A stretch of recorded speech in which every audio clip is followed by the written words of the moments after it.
Hello. I think we're like waiting, but there's a delay. We're done. Yeah. Good job on us. Yay. Yeah, there's a delay on the damn thing, and it's messing everything in my life up. The actual delay. Yeah. How's everybody doing? Oh man, it's really freaking me out. It's kind of weird, a isn't delay, it? yeah. It's good. It's like looking at past Omeed. Past Omeed, duck. Wait, it's not gonna work, Wait, is it? that's not me. I'm really confused now. I don't know Yes. what's happening. Audrey, thank you for subscribing. Barry, thank you for subscribing. 16 months in a row. And Wow. congratulations on becoming a full-time member of OPG. You work here now. Yes. Congratulations. And we don't require anyone to actually subscribe, but we do, what's it called? Peer pressure them. Yeah, I got peer pressured sitting right here. Yeah, it does happen. Johnny Scar, subscribed 47 months in a row. Thank you, sir. Yes. Always nice to see you. Hope everyone's having a great Friday. We are, right? Yeah. Yes, we are. We are? No, we are. Yay, it's Friday. Back from our cruise and kind of catching up. So it's been a busy ass week. Yeah, as you can see, Audrey is wearing the OPG. commemorative shirt. Yes, Cruise. I think it says Cruise 2018 down here. I don't know. Yes. It does. It does. Yeah, they're pretty awesome shirts, but the stupid UPS was delayed by like 1 day, so we didn't get them in time for the cruise, but they'll be going out to the folks that joined us on the cruise. Good preview for you right here. Yes. Yes, we had nine clients on the cruise, as well as most of our employees. I think in total we had about 45 people associated with us on the cruise. We took that ship over. Yeah, it was really cool because anywhere I went on the ship, I would see people from our group. And it was nice. You know, we do this. This is the second year we've done it. The goal is really to, number one, reward and thank our team here at OPG for all the hard work they do. Take a little bit of time off. Work-life balance is important to us. And, you know, if we don't create some opportunities for that, then, you know, we're kind of hypocrites. So trying to make sure our employees enjoy the same work-life balance we talk about for our clients, and also get our clients to come on this. Yeah. This year, what was cool is because of our paid vacation program, our clients were literally compensated for their time away. Get paid to come on a cruise. Take the cruise. Fairlight Excalibur, thank you for the host, sir. Yeah. Nice to see you. Hope you're doing well. Merry Christmas and whatnot.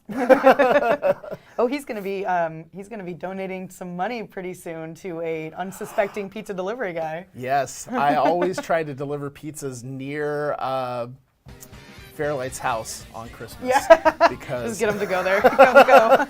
It's like rolling those dice. Maybe I'll have a nice Christmas. Yeah. But it's really cool what Fairlight does with his community. He's been doing it for 4 or 5 years, right? Possibly longer. I'm sorry if that's true, but right around Christmas raises a bunch of money to give to, you know, a pizza delivery guy on Christmas Eve. And it's just so nice, right? It's amazing. You know, I mean, being a pizza delivery guy is kind of a rough job. You know, it's pretty thankless. Especially during snowy times like December. Yes. Yeah. And, you know, what a great way, you know, to kind of give back to your local community and really just make somebody's whole year by doing it. Yeah, So definitely. I've always thought it was really awesome, and I can't wait to see it this year. Well, and his goal this year is like crazy. It was like, I think 10,000 is what I heard last night. I was like, oh my gosh. Damn. Like, yeah, I know, right? Damn. Yeah, I mean, it's just awesome. So it's a really cool thing. If you guys don't follow Fairlight, he's one of our clients. He's a fantastic guy, really funny, plays a lot of strategy games, plays Magic, Total War. A little bit of a dry sense of humor, I would say. It's hard to make him smile. Yes. But he is just an awesome streamer. So thank you very much for hanging out, man. Thank you for the 10 bits, Xanattax. Always appreciate it. Yay, charity, yes. Yes, and there's some sort of charity thing. Blizzard of Bits. Blizzard of Bits, it goes, if you put that hashtag charity when you give bits in a channel, then it'll go toward direct relief, which is fantastic. Yeah. And they've already raised $81,000, so. Yeah, well, let's keep that up. Also the poster boy for not having a work-life balance. Well, we're going to keep working on that, man. Yes. We'll trick you yet into taking some time off. Surprise, you're on a beach now. Yeah. we have had to kidnap people. No. But it would be great to have you on the next cruise. Hopefully you can make it. That's one thing we talked about with our clients too, because obviously, no matter what dates you pick, some people aren't going to be able to go. So in 2019, we're going to look for additional opportunities, maybe try to do stuff on the East Coast, maybe try to do something in Europe even. That way we have a little bit more flexibility because, the main thing is not get everybody on this one cruise, it's get everyone to take a little bit of time out. Rob Walker asks a great question. And guys, you can ask any questions you want. We're happy to answer them. We may answer some at the end of the show, but we'll try to take them kind of in stride. But he asks, how beneficial is forming a streaming group versus going solo? Interesting question. I mean, a lot of people are still in streaming groups, right? But they stream on their own most of the time. And sometimes it just acts as like a little thing at the bottom of the stream that just says you're in this group. But, we also see cases a lot of times of if people play a lot of, not necessarily PvP games, but just multiplayer games, they have an easy place to go to. You have your buds in your streaming group that are just like, hey guys, we all stream at the same time. We're all gonna play Fallout 76 tonight. Let's all play together, like easy. So it kind of gives you a nice direction to go in if you're gonna play a lot of multiplayer games. But to me, it doesn't really make a huge difference in the long run of like your streaming career. Yeah, I would say for sure that, and for years, streamers have banded together in small tribes. It's like, I was just watching the history of the world. There you go. But no, I mean, it makes sense, right? Like you guys are all doing, you're doing the same job and you have a lot of the same challenges, the same needs, the same questions. So grouping together makes a lot of sense because you get kind of a support network, you get networking, you get people to help promote you and help you grow. Ultimately, like Audrey said, we haven't seen as much growth come out of working with streaming groups as people kind of hope for. But it doesn't mean that they're not worth being involved in. Absolutely. Chili Willy, is nice to see you. And I think one thing to just be very careful about is when you're looking at joining a streaming group, it's really a good thing if you're looking at it the right way. Like if you're looking at it as a networking opportunity, a way to meet new people, to expose your audience to other folks and vice versa, it can be fantastic. Now, if you're signing up for something that has a lot of obligations and you're gonna have to commit to like promoting it and doing a lot of work for it, all those hours you spend doing that are hours that you're not kind of doing your own thing, right? And we see over and over that groups, first of all, a group that is not tied together by like strong financial interest, like a company, right? Everybody comes to work at OP Group, not because they just like it and it's neat. We do, and it is. But. Yeah, nice save. But it's because they get paid money, and if they don't come to work, they stop being paid money and are, what's it called, fired. Let go. Yes. So because of that, right, like they have a very strong interest in coming to work because, look, we understand. I come to work, I make this much money. I don't make that money. Now, a streaming team or group is a lot more like a guild in WoW or something like that. And I mean, most of us have been there, right? And it's like, well, some people just don't show up some nights because whatever, they're busy or they have something else to do. Or they have vastly different agendas, or the whole thing is like very democratic and not necessarily like run like a company or an organization. It's more fluid. It's like a club. Yeah. And anytime you're dealing with that, right, you're going to have the same sort of problems that a guild does, right? People have different agendas or different levels of commitment. It can be very frustrating. If you're trying to take it like really, really seriously. That's why we always recommend just, join a group of people that you like hanging out with, that you would probably talk to anyway, and then, gain some benefits together that way. But don't take it like hyper seriously, because even big streamers, when they've really focused on building teams to try to like come together to make money, it hasn't worked as well as people kind of would like it to. So yeah, we do get paid to do this, Xanatex. Surprisingly, sort of. It's mostly in exposure bucks, but occasionally we get bits from people like Xanatex, and that's very nice. I'm waiting for the exposure bucks store to open up. any day now. Mm-hmm. And then I could just buy out the place, pretty much. Yeah. We're doing great, Chili Willies. How are you? Yeah, networking through streaming groups can be very beneficial. Mm-hmm. Certainly, streaming groups is how we met a lot of people that are now our clients. Yeah. Certainly met a lot of streamers that way. And so we definitely, don't want to say don't work with people or anything like that. Definitely work with people. Just make sure that you're keeping it kind of in perspective of your overall goals, right? I think that's really important. One thing that we see a lot of times, like a lot of people when they're in like college or kind of in their early 20s, like they've started a company with their friends or whatever, and everybody just kind of, it's like, oh, we'll just split everything evenly. So now everybody wants to sell this company for, like $100 million or whatever.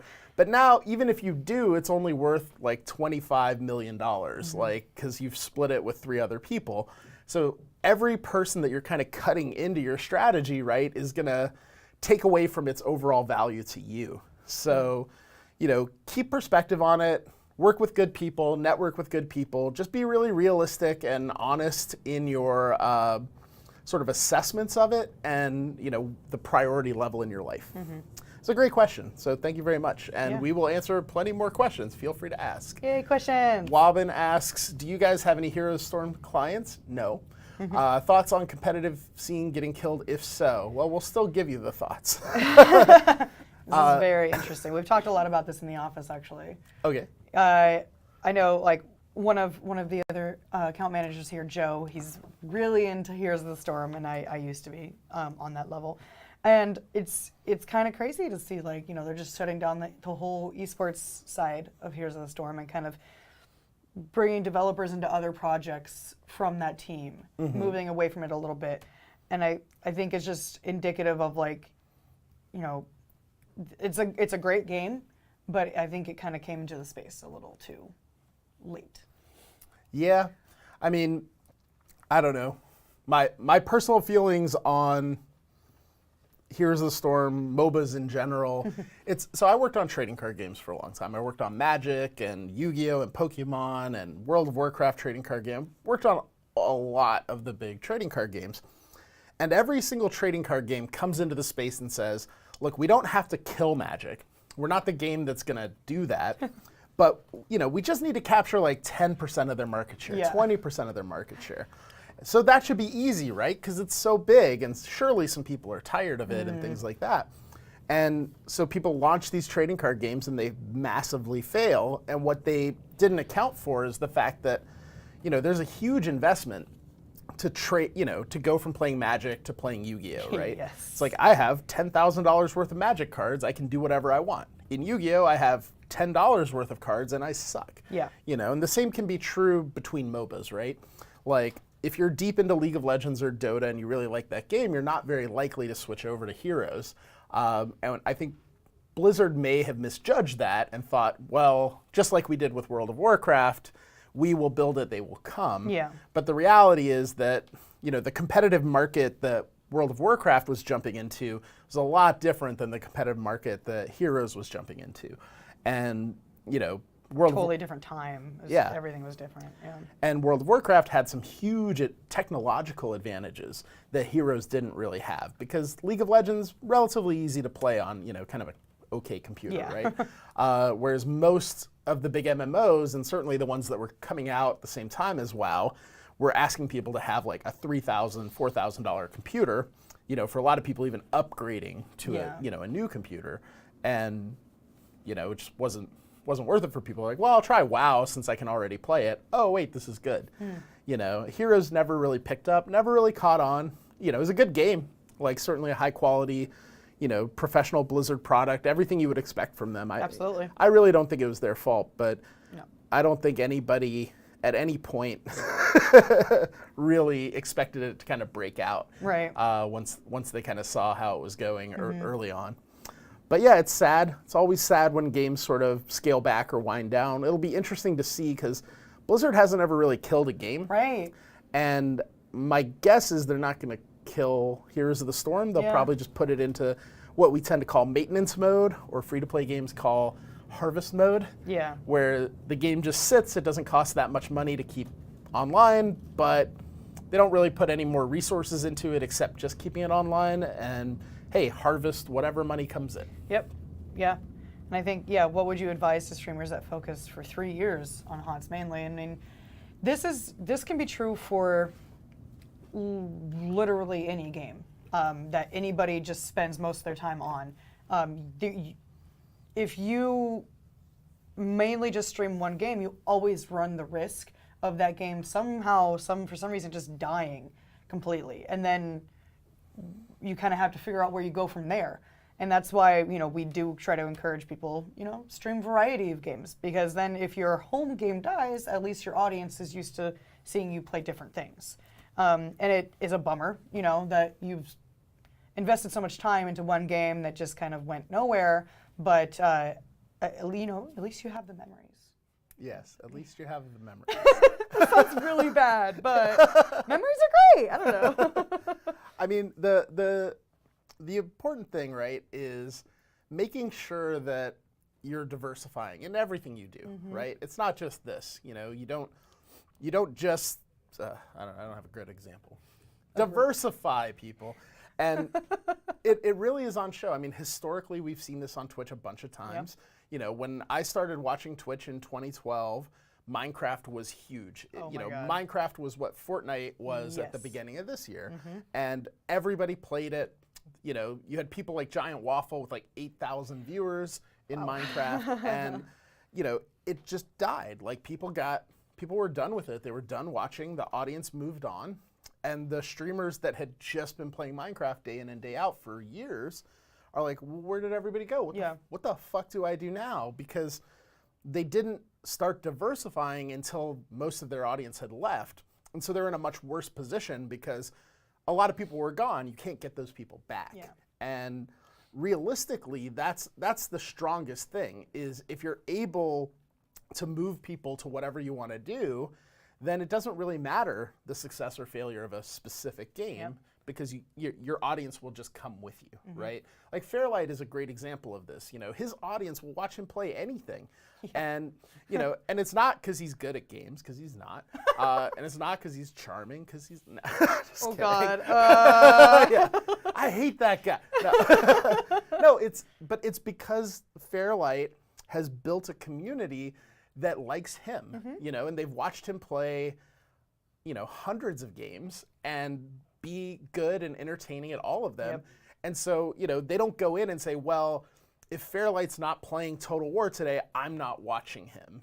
They say, I wonder what Fairlight's going to play, because I know I'm going to have a good time, whatever it is.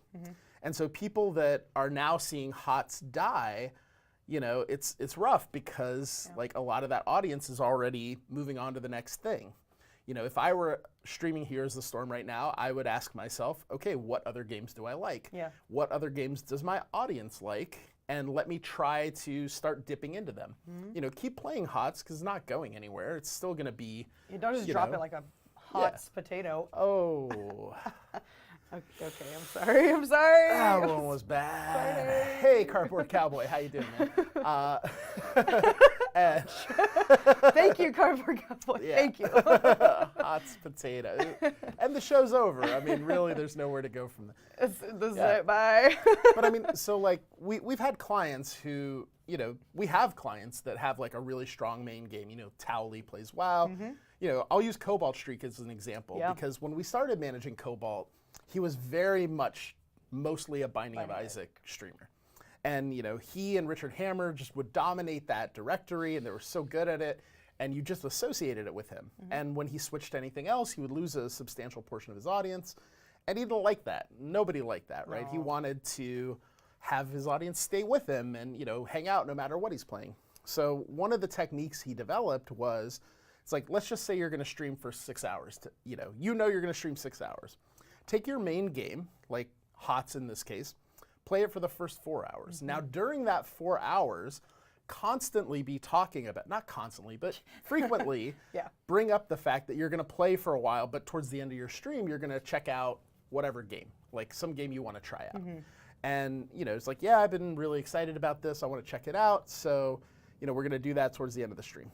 then, that 4-hour mark comes, you switch over to the new game whenever it makes sense. Instead of having everyone go, oh, well, the show is functionally over and I don't care, Cobalt Streak might as well be dead if he's not playing Binding of Isaac.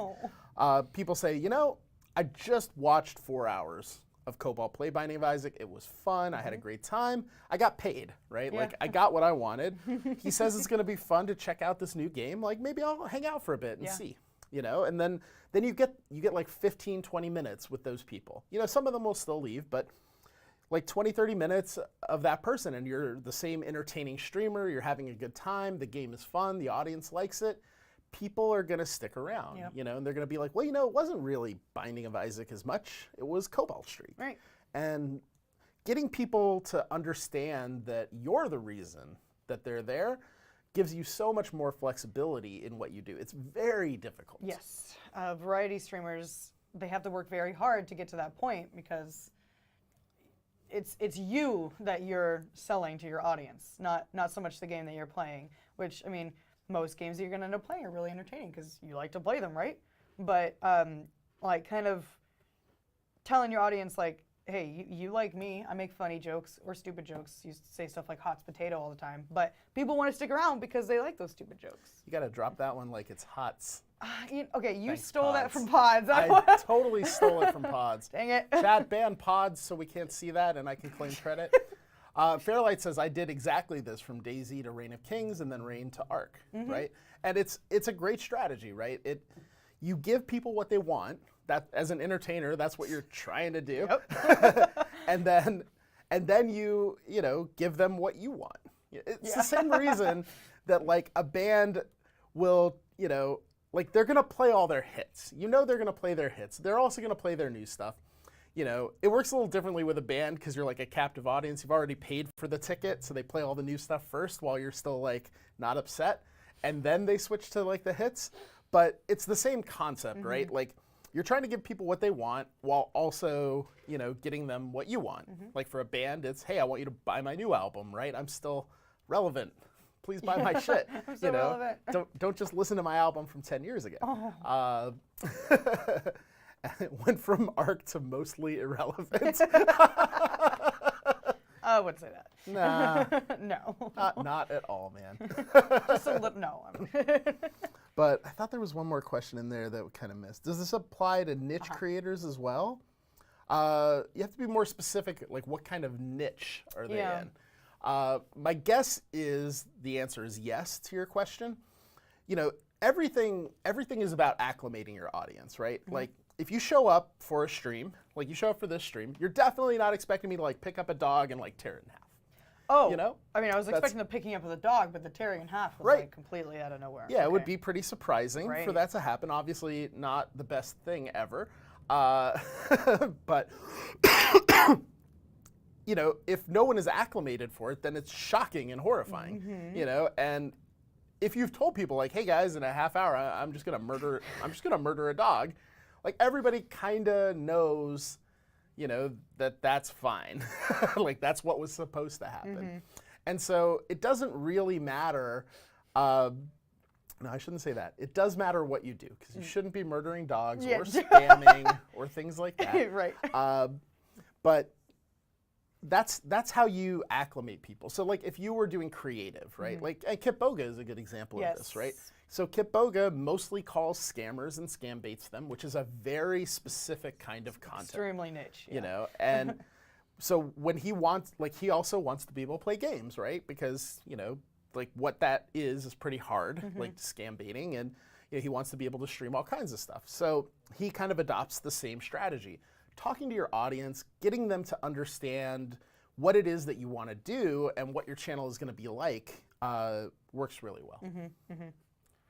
I was going to say something. Oh, yeah. Another thing that comes to mind is like streamers like Burke Black, right? He's a pirate. Like everybody knows Burke is a pirate. But that doesn't mean he just plays pirate-centric games. He plays a lot of pirate-centric games. Played a lot of Sea of Thieves, Total War, there's pirates, and things like that. But he also played Red Dead Redemption, and he put a cowboy hat on, and suddenly he's a cowboy. Like you just kind of prepare your audience for different things, for not necessarily a different you, because you're still going to be the same person and that's what they want to watch, but just, changing it up a little bit, doing something a little different, which is always fun. Yeah. So a couple quick questions. Would you advise streamers get a cuddly pet to make themselves more likable? Absolutely. A cuddly pet makes everyone more likable. Whenever somebody has I can see in their thumbnail, like a little box that has like their cat's or dog's bed in the image, I'm like, oh, are they gonna have a dog bed I can watch? I can watch the dog? Yes, Yep. I'm gonna do that. Yeah, I constantly have an adorable animal next to me so people don't comment on my face as much as they do normally. Rob Walker, we're going to talk a lot about Fortnite Yes. when we get to the Fortnite section that's probably around here somewhere. But yeah, absolutely, we'll chat about that part of it. You did pretty good yeah. on that. Wow. One size fits all. 50 bits for Woof Charity. Thank you, definitely, Mod. Really appreciate that. And guys, all the tips, bits, subs, everything like that goes to funding giveaways for smaller streamers. So really appreciate that. Sparrow McGee asks, is there sort of Discord for OP clients, indie devs, people from the industry to connect, hammer out details, all that? No, so there isn't. And it's something we've actually discussed a fair amount over time. We've had several people suggest it. It's not that it's a bad idea, because it is a good idea in a lot of ways. There are a few reasons we don't do it. Number one, it's a lot of work that we don't have time for, right? Because anytime you're running a Discord server, you're going to have randos that get in there somehow, and there's going to be spamming and moderation and all of that stuff that you have to deal with. And really, if I was going to put, let's just say it took 2 hours a week for somebody to do that. If I had 2 hours of somebody's time, I would rather them, like making VODs of this stuff or making this into a podcast or, enhancing us on social media. There's just a lot of other priorities we have. And so that's the main reason. Secondarily, there are a few Discords and groups like that that you can find out there. I'd say there's probably 3 or 4 that are pretty good. But at the same time, the way that we're set up, it's really about making those connections really broadly, and it's a lot different than I know what you're getting at, right? Which is finding those networking opportunities. That is really important, but it's not really what we do. We don't need the networking opportunities quite as much, but good sources like that are valuable. It's just not something we've had time to do. Right. But I do really appreciate the idea.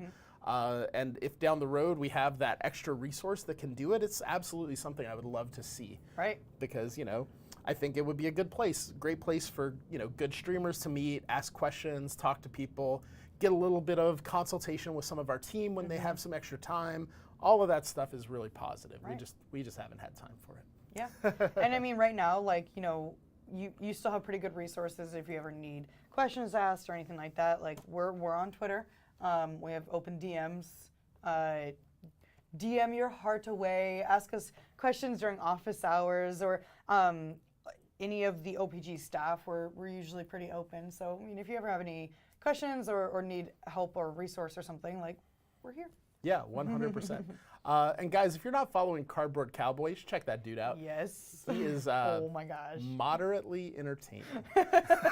His channel is pretty fantastic. Yep. It's really entertaining stuff. He's relatively new, so if you haven't seen him, I highly recommend it. His name suggests a lot, but you will still be surprised when you watch his stream. Yeah, because he is literally made of cardboard. Yes, actually. Himself. He's like a cardboard robot. Yeah. Yeah. I don't know how he's alive, or if his heart is also made of cardboard. Does he have a heart? I Does it beat? assume so. Oh my But I'm not sure. I mean, until we cut him open and get in there. We gotta dissect it, I guess. Next week on Office Hours. Getting cardboard. We're gonna do an autopsy on Cardboard Cowboy. There we go. Yeah. Should also check out Shrim Jershaw. Yeah, he's a Shrim Jershaw. Oh my god. quality streamer. I forgot about Shrim Jershaw. How can I forget? Where are you, Shrim? I'm sure he'll show up. All right. So let's talk about OPG in 2018. Omeed is like the Borg. Slightly accurate. Yes. 2018 is coming to a close. What? If you didn't know, It's December. December That's 14th. the right? last Hey. month, unless you're on that calendar that has Smarch at the end. Smarch. In which case, there is one more month before the end of the world. Spoiler alert. Hold on. What? Yeah, we know a lot of stuff that's going on. We are cautiously optimistic about surviving into 2019. Oh no. 40% chance. Oh god. But Okay, we that's what next week's show is supposed to be about. So Yeah. I guess it'll be short. It'll be a short show. let's see. And yeah, I mean, it's kind of crazy how March 47th is the end of the world, unfortunately, but that's just how it goes. It's also the day that Ron Swanson has all of his meetings on. Yes. For all you Parks and Rec fans out there. Yes, with the what were they called? The Scientologist type people. Oh god, I can't remember their names. The quiz. We should do Parks and Rec trivia. I would love that. Yes. But it's crazy. We've actually grown quite a bit this year. It blows my mind, and I do really appreciate the support from you guys and from all the streamers that we work for, our great team, that sort of thing. At the beginning of the year, we were managing 26 clients, which was already mind-blowing to me at that point. And now we're up to over 50, so we're over double. And still signing new folks. You know, we've got contracts out. We've got, yes, Zorp was their guy, but what were they were like the, I mean, like the, were they just the Zorpians? I don't think so. I think they were like the reasonableists or something. Something stupid. I mean, not stupid. That's your own beliefs. Go for it. But yeah, it's been kind of crazy. And the same is true for our staff. I think we had 10 employees at the beginning of the year. We have 18 now. We're at the point where we just don't have space to put any more people in our office. We're actually going to be moving offices next year to get more space because we're not going to stop growing. We're going to keep growing, basically. Yes, the reasonableists. So you were right, wow. Do you cut all clients open to see if they have hearts before signing? No, just the cardboard ones. Yeah. And who said we're signing you, cardboard cowboy? Get out of here. Thank you, Farah Salt, for hosting. Yeah, Farasol, nice to see you. How many followers do I need for you guys to email me back? Sorry if you've sent in an email and haven't gotten a response. We try to respond to everybody. We get a lot of emails, and unfortunately, a lot of them are junk, and it's hard sometimes to like sort through it all. Yeah. It's the same thing as like the OPG Discord. If you don't hear from us, please don't feel shy about emailing again. Follow up. I definitely apologize for it. It's just it's a space where we don't always have manpower, so we sometimes miss them. But it's nothing personal, and certainly wasn't related to your size. No, never. we try to respond to everybody. Let's see. How does the money even come in to pay 18 people? Well, it does. We get exposure bucks. We talked about this earlier. Yeah, I mean, I think it's an important point that this industry, if you go back a few years ago, it felt a lot like a hobby. It was an amateur industry, but it's not anymore. Like you see the reports of Ninja making $500,000 a month, which I'm pretty sure is not true anymore, but was almost certainly true for at least a few months, like while Fortnite was doing really well, and that's not a joke. Like our clients make reasonable money, and they pay us for our work. So that the combination of doing things smart. Our office is not the fanciest thing in the universe. We pay employees fairly, but we don't overpay people, and we're really, really smart about how we spend our money. Means that we can afford to invest in having the staff.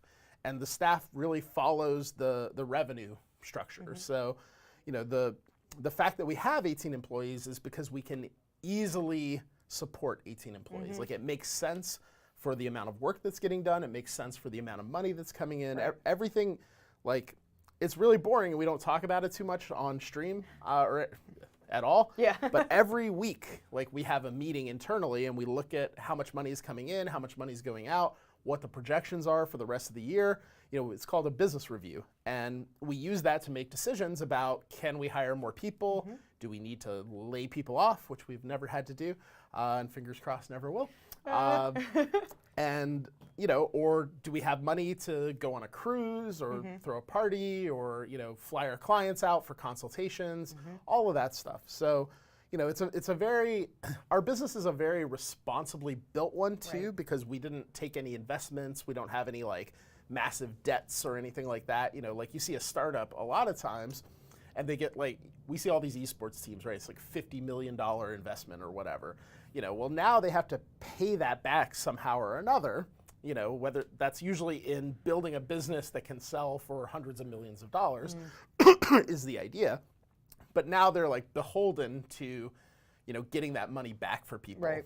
We've never taken any money like that. So everything that we do is built from the ground up the way that we think it should be, which is pretty cool. Because it means we can do things that are right, even if they cost us money, which we do all the time. It's sometimes painful in my heart a little bit, but it's the right thing to do. Yep. So we want to make sure that streamers can have this as a career, right? And part of that is building the industry in a way that they can make enough money to not have to worry about these things. And so, also, no one ever offered you $50 million. Don't assume that, Wobbin. All right? Small loan. Yeah. Yeah, definitely don't assume that. As he drinks his Red Bull.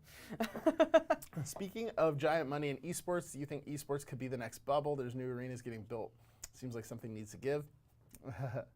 The next bubble. I mean, yeah, esports is pretty likely a bubble.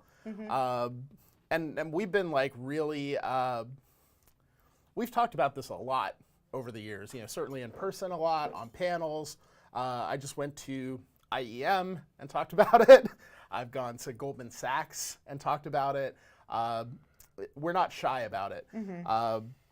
It was funny because earlier this year, I was talking to one of the investors that invested a bunch of money in one of the major esports teams. So Wobbin, you can see that it's not like there isn't interest. And he was asking us how you would make money as an esports team. And I told him, look, I've been in the game industry for 20 years. If I could figure out how to make money as an esports team, I would own an esports team. Like, come on. It just seems like, it's a really difficult position. Esports is really good for companies, like for the company that makes the game. Like esports is fantastic for League of Legends, for Riot, for Valve, for Blizzard. It's not as fantastic for the players, for the teams. There's a lot more stress and difficulty, like generating the revenue there. And ultimately, like figuring out how to make money on it is really difficult. Like if you look at professional sports, right? Like, because we don't have to reinvent the wheel here. Same thing with talent management for streamers. It's not like we had to go, oh gosh, we'll figure it out. We said, look, there's been talent management in movies for actors. There have been musicians have had talent managers. Let's go do research on how everything else in the universe has worked. And then we should have some good ideas about how this will play out. And if you look at baseball, for example, because that one has a huge amount, written about it. Yeah. There's Ken Burns' documentary is fantastic. I think it's on Amazon if you haven't seen it. It's not like baseball showed up and then 5 years later the MLB existed the way that it does now. Baseball was played for like 10 years just on street corners, and then it became a game that, they had like arenas or stadiums or whatever, but it was just like a park basically, in a neighborhood. And, there were like local organizations, all of that stuff before anyone tried to make it, highly successful professional thing. Because when what's an amateur thing, you have to ask yourself, well, who's going to pay $10, $10, $50, $100 for a ticket to watch a baseball game when I can just go watch people play on the street? Right. And the same question is true of esports, right? Like, who's going to pay all this money? Where's the revenue going to come from when people can watch it for free on the internet? Yep. And it's not to say that these companies are like completely failing or anything. Like, we went out to dinner the other day, saw a random kid wearing a Cloud9 jersey. Yeah. And it's everywhere. Yeah. Yeah. So, I mean, there's definitely awareness that's growing, but I think there's probably more hype and more over-promising in the industry. Like I noticed last year when people talked about esports, they were like, oh, it's going to be a $1.5 billion industry by the end of 2020. Now it's a $1 billion industry by the end of 2020. And everyone was like, it's going to be $1 billion this year, and no one's saying that now. Anyway, yeah, there's a lot of difficulty there, and we're going to see some pain in that space for sure, especially if like investment money slows down. Because right now, investment money and sponsorships are where a lot of the revenue is coming from. And that's not the same thing as, like having fans that show up for your shows or, buy tickets for your thing, buy the jersey every year.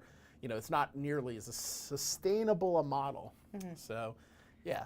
Well, and the gaming industry as a whole just changes so frequently and so quickly that, we could be seeing esports kind of going in a different direction than we expected it to, but then the next month, the outlook could look totally different. Because maybe a new game is in the scene, or maybe a new team came up that's doing something differently, or they build a new arena all of a sudden. But we can make our best guesses, and this is kind of the direction that it's going in. So. Yep. And being decent people instead of money-hungry bastards helps. Okay, Samurai King.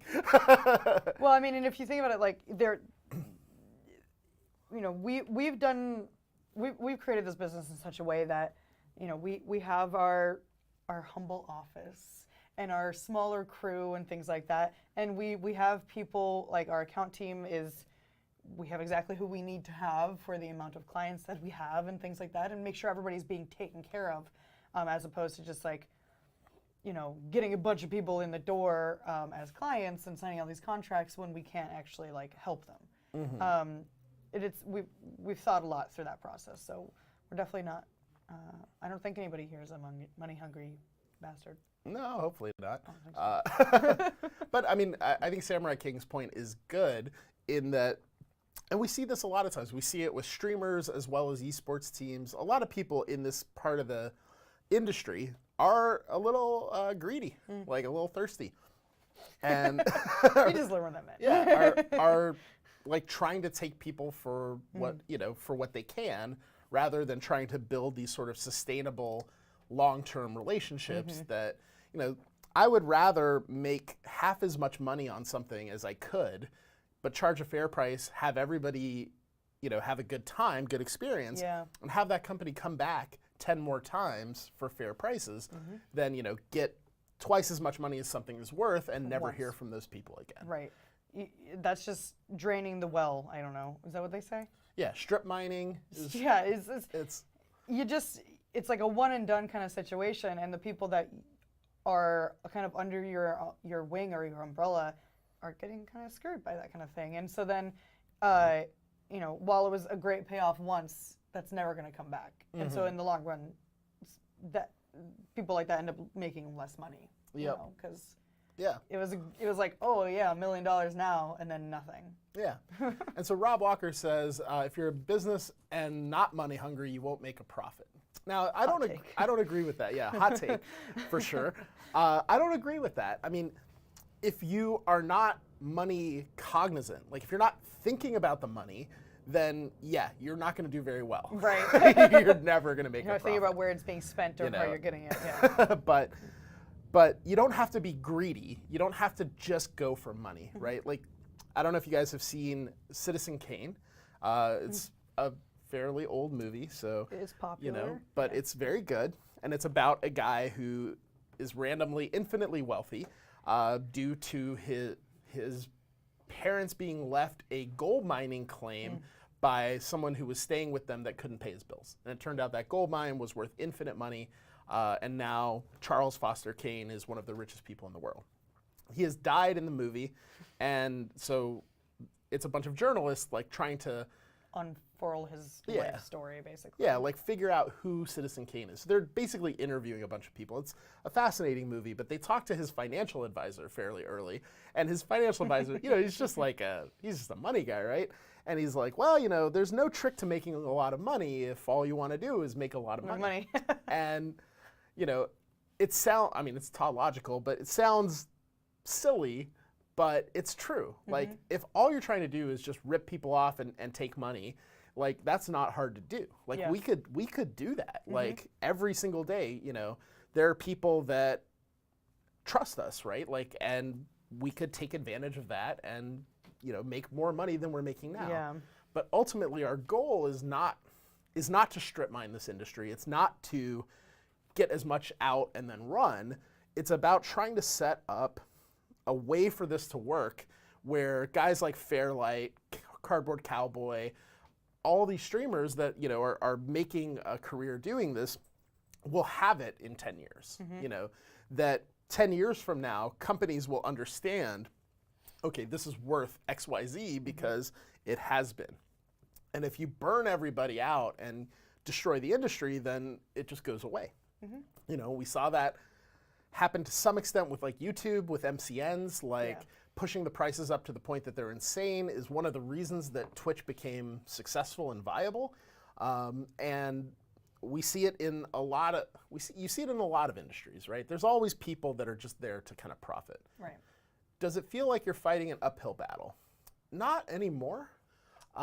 It certainly did at first. And it wasn't so much that people were like evil. Like there's certainly some scumbags out there. Right. And I would say that this industry has more scumbags in it than any other industry I've ever worked in. But I would say the most difficult thing that we've had to fight is ignorance.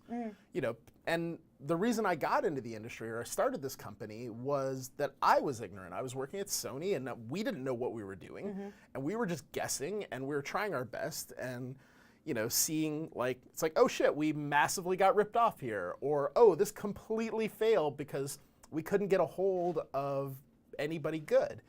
All these different ways we were failing because we didn't know what we were doing. And so, myself and many people at Sony, not just me, invested time in building relationships, learning about streamers, what makes them tick, how to best use them, all of that stuff. And that got us to the point where we can say, look, the main thing that's missing in this industry, and this is 2014, the main thing that's missing is education. People don't understand, if I pay Fairlight Excalibur $1,000 for 1 hour of streaming, what do I get? What is the actual concrete value to me? And in 2014, nobody was able to say that, which was kind of mind-blowing when you think about it now, but it was seriously, who knows? Yeah. And I think it's gotten a lot better. We still deal with ignorance every day. I've had several calls this week with non-endemic companies. So these are basically people that, are not inside the game industry. So they really don't know a lot about this. And they don't know much of anything. And, spending the time to educate them, explain okay, here's how it works. Here's how people use them. Here are examples that are similar to what you're trying to do. Here's the ones that have worked, here's ones that haven't. Here's kind of what things cost. That ultimately makes those companies feel like, okay, well, I didn't understand what was going on, so, I couldn't say, should I put $1 million in here or $5 or what? And now at least I know what the possibilities are. And, that kind of thing has really moved the industry forward. And we're not the only people doing it, right? But there's a lot of people out there trying to educate companies, and that's unlocked a lot of revenue for people. Yeah, just getting the education out there in general about how the industry kind of works has really helped. And we're seeing, I think this is on here too, we're seeing outreach from companies that I don't think anybody ever expected to see in this kind of thing. Taco Bell and KFC did stuff this year with influencers, and that's super cool. Yeah.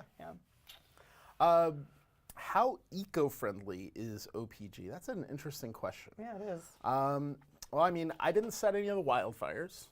No, so we that's don't. A good start. We don't like California on fire. So that's Yeah. good. Yeah. It's something that, our industry, we don't really deal with a lot of things that are environmentally horrifying. We don't have waste products or sewage or sludge or pollution or anything like that. We don't even really generate that much paper. So. Yeah. So I really haven't put that much thought into it. I think we should think about it some. I drive a Tesla. That's true. That is helpful, I guess. That's eco-friendly. And walk to work sometimes because I live close to the office. Things like that. But in general, I haven't thought about it too much. I wonder what we could do more. Maybe we could recycle Zach. A person? Yeah. You want to recycle? Okay. Yeah, well, we could try. Or whatever. We could definitely try. We do recycle, though. We do think about that. We use like cans and things in the office, like we drink Red Bull and sodas and stuff, and we always recycle that stuff. Yeah.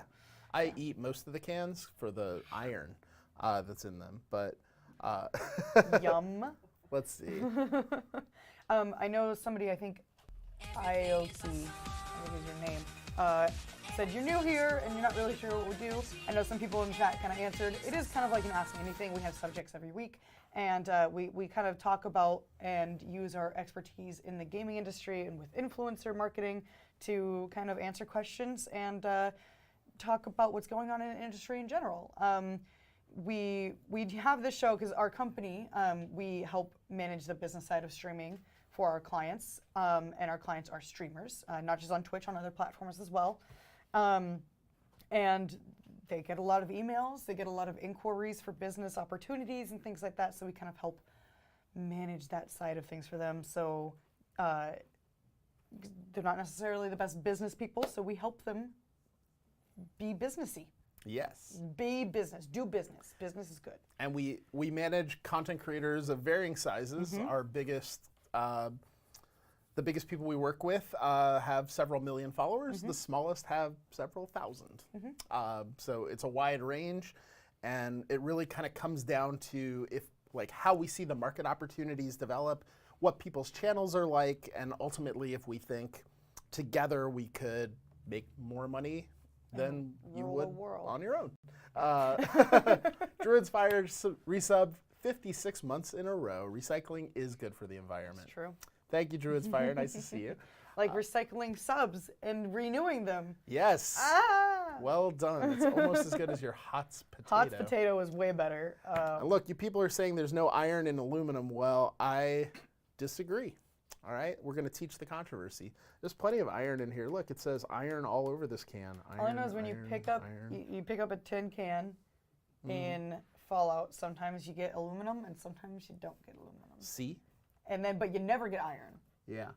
Yeah. Except that's because it's all in there. So is it really like the contents that were in the can had iron in them, and then that's what you? No, it's all iron. Everything's made of iron. I think I know more about science than you do, Audrey. Okay. You're wearing a T-shirt. You're right. You're wearing a polo. Yes. Damn it. Who are you gonna trust? And he matches the chair. I do. Yeah. See. Pretty good. Could we also come to you about investments? Well, we're not financial advisors. We certainly know financial advisors, so we can put people in touch when they need that kind of help. And that's true for a lot of things, right? Like, we are not lawyers ourselves. We have a legal team we work with. So if anybody needs a lawyer, we have that resource. We are not PR people. We have a PR resource. Yep. So we provide access to a lot of things on behalf of folks, or for our clients when they need it. Let's see. If I was gifted a large amount of subs, what's the best route to retaining the largest amount of audience possible? It's an interesting question. Ever since gifted subs kind of became a thing, we've seen a lot of fluctuation in like subscriber numbers across the board. Like people gift a lot of subs, it unlocks new emotes on your channel and fun stuff like that. But some of those people may not be frequent watchers. They may not have even been at your channel in the time that their sub was gifted to them, because there's different routes of going about that. If there's, if you have a certain amount of people in your stream that are already subs, they're not going to be gifted a new sub, so it'll go to all the people that aren't subs in your channel, and then it'll go to your followers, and then if you don't have enough of those that aren't subs, then it will go to people in the directory. So it could be people that literally never even seen your stream before. So it kind of varies. I mean, it's a good like foot in the door, right? Because they're gonna see like maybe they have new emotes, and that's where did these emotes come from? Or they're gonna be in your channel and be really excited that they got a new sub to you.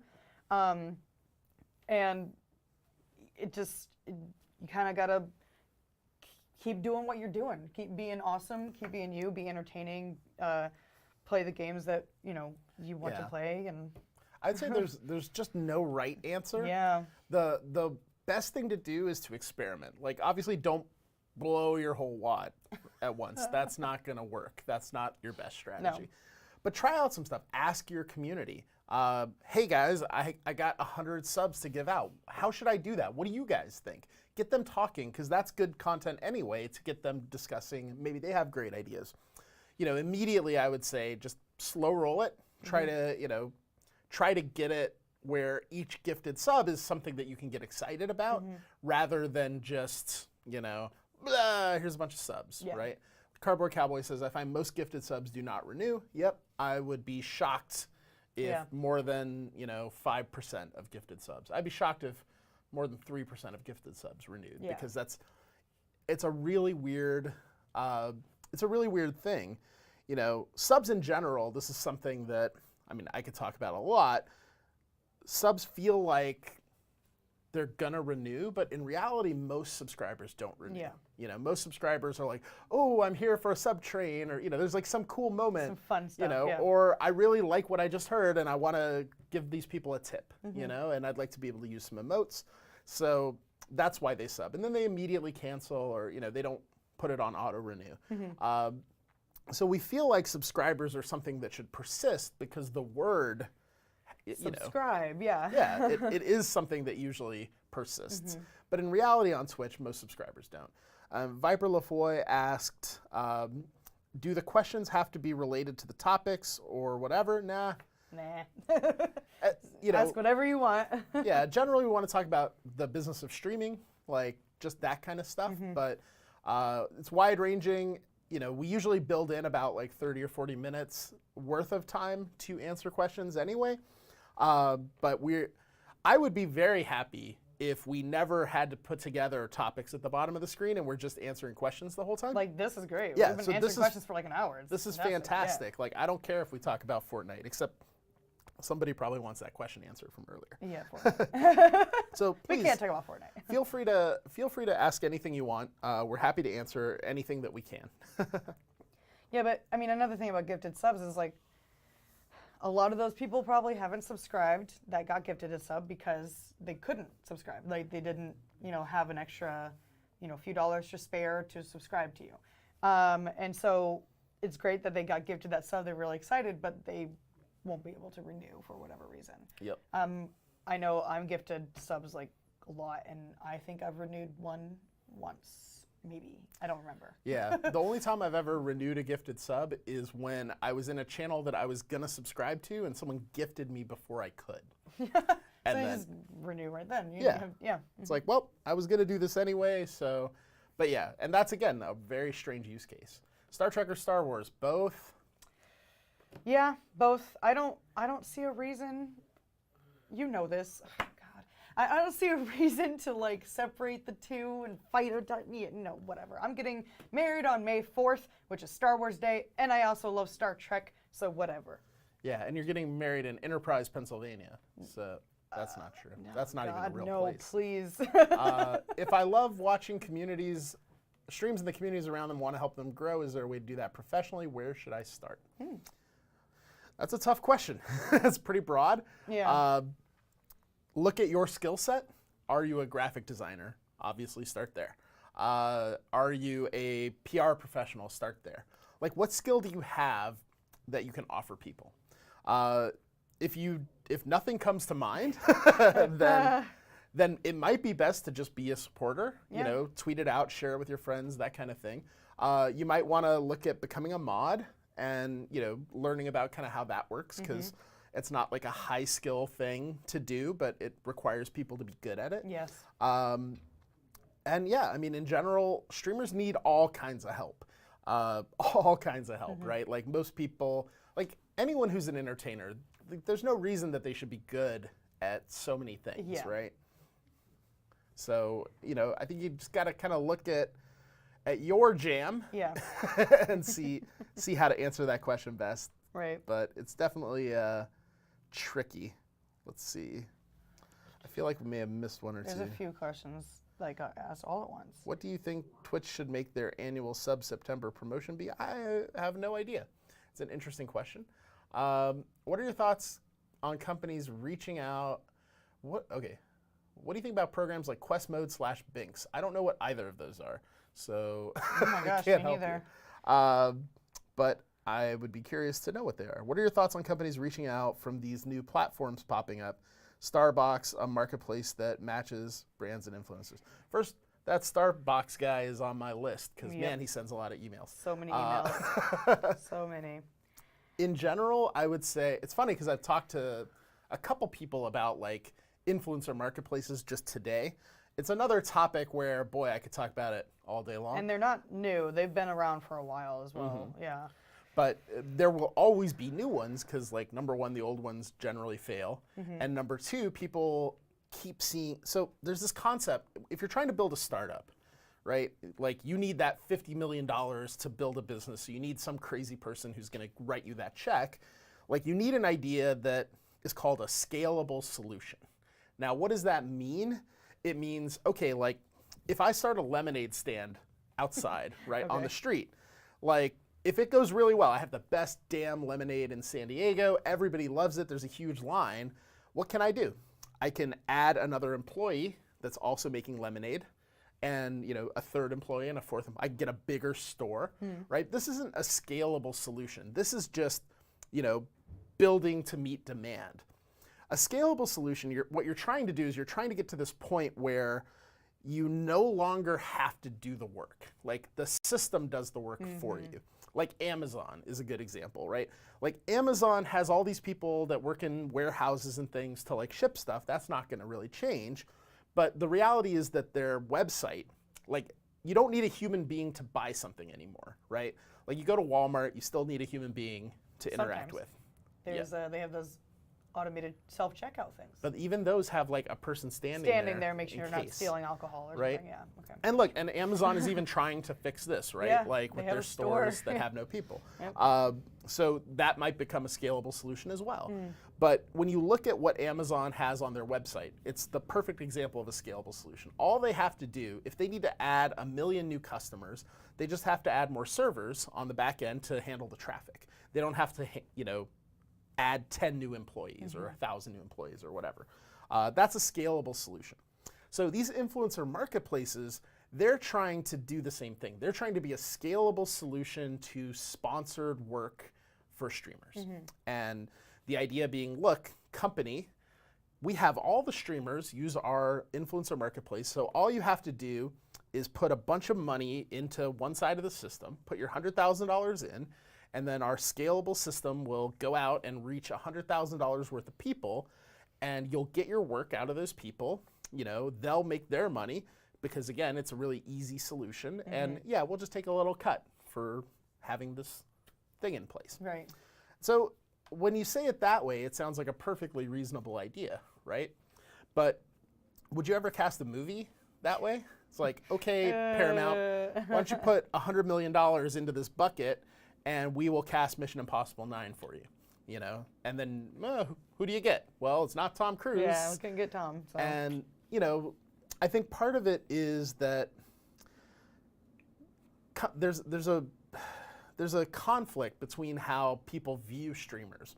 On one hand, people will view streamers as a commodity, as like an advertise, like literally like the same thing as a billboard, right? You could get a billboard or you could get a streamer, like same difference. And when you think about it that way, these scalable solutions make a lot more sense because, if you're buying a bunch of billboards, how much do you really care where they are as long as they're reaching the amount of people you thought they would? I don't care if it's in Times Square or it's in Atlanta, Georgia, or it's on the moon. If like a bajillion people are going to see it, like you say, cool, it's a billboard. One is as good as another. Right. Streamers are not billboards, right? You guys are not these like advertising robots or message posts or something like that. You're entertainers, you're actual celebrities that are, providing this new kind of entertainment that didn't exist a few years ago, which is why people don't really understand. Yeah. But everybody who's building these tools to just jam all the streamers into it and then have it all work are, number one, devaluing your work. Number two, creating a system where you're going to be competing against people who are much less professional than you are. And number 3, delivering lower quality results than a company that is actually saying, okay, you want to spend $100,000 on streamers for this game. Here are the right people. Here are the people that their audiences are going to love this game, that they're going to love this game because, they've played similar stuff, or, they've literally been tweeting about how excited they are about this game, that kind of thing.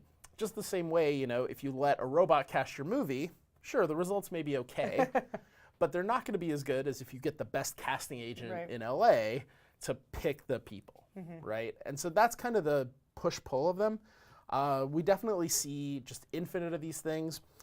One thing I would say as a small streamer, be very careful when you're signing up for them to read all the terms and conditions, read whatever agreements you're signing to get into it, because some of them ask you for some crazy shit, Just like the same way Facebook will ask you for crazy shit. It's like, we are going to listen in on your stuff. We are going to data mine your entire life. Like, we're going to come in and, open you up and see if you have a cardboard heart. Like, whatever it is, right? Like, Facebook is very intrusive and nobody reads the language that kind of lets them be. But, we've seen these marketplaces say you have to give up, your image rights, that they own your content, that they can force you to do things, take things down. You have to, in some cases, like give them access to your social media, like all kinds of things like that. And it's very difficult to understand what they're doing with all that information. They may be selling it to companies. They certainly are using it to represent that they represent you or have some level of control over you. So all things to kind of be cautious about if you're looking at using these sites. Yeah, just always read anything before you sign it or do work for this person. Like, read the contracts or agreements. Highly recommend doing that. And sometimes they take a while to read through and they're a little complicated, but at least you'll have that knowledge base of like, this doesn't sound quite right, and then you can at least ask about it and see if there's any sort of follow-up. Yep. Do our clients get early access, or do we get early access to games for our clients? Sometimes. Yeah. It just depends. Sometimes it's part of sponsorship. Sometimes it's something that we just kind of, talk to a company and they want to do. Yep. I would say yes, but not always. Yeah.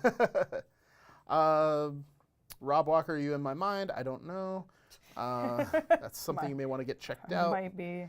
What do you believe the importance of having your YouTube content accurately reflect your Twitch content? YouTube seems to prefer clickbaity, game-driven content over Twitch, which is personality-driven. Yes, that makes sense. In general, I don't think they need to be perfectly married. No. Every platform is unique, so you need to understand what the platform wants and then give the platform that. Content on YouTube is much different than content on Twitch. You see people that just port their content over and they don't do nearly as well as people that make custom content, right? Just like if you port your Instagram posts over to Twitter, some of them don't succeed because you don't, on Twitter, you kind of always need words. Like, you need something you're saying. On Instagram, you definitely don't, right? So understanding the platforms is really important.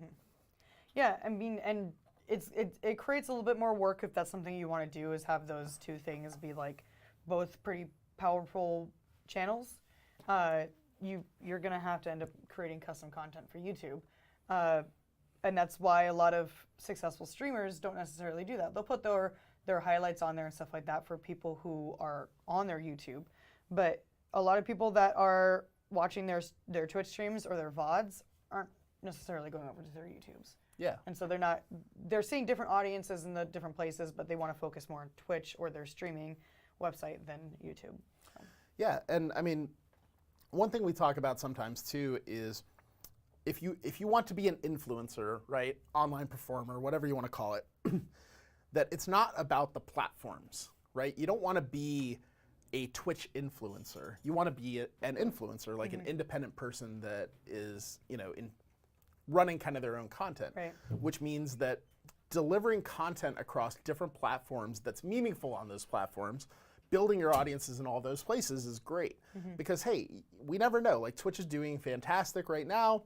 maybe they crash next year. Maybe they MySpace their way right out of Oh here. my gosh, you know? MySpace. Ugh. Do you guys remember how quickly Dig died? Like, that was like Oh. 4 days that Dig died. And Oh my gosh. yeah, it was like nothing. You know, they released a new update. Everybody hated it. Reddit was just, you know, it had been around for a couple years, but everybody was kind of just becoming aware of it. And then almost on one day, it was like, guys, we're all going over here. Yep. And that could easily happen to Twitch, to YouTube, to Twitter, to Facebook, any of these places.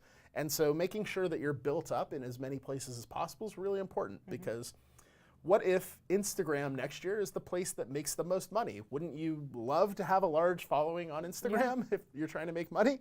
What do you think of streamers reaching out to major donators and asking them to potentially sign affidavits or documents showing their donations were gifts to treat them as non-taxable income?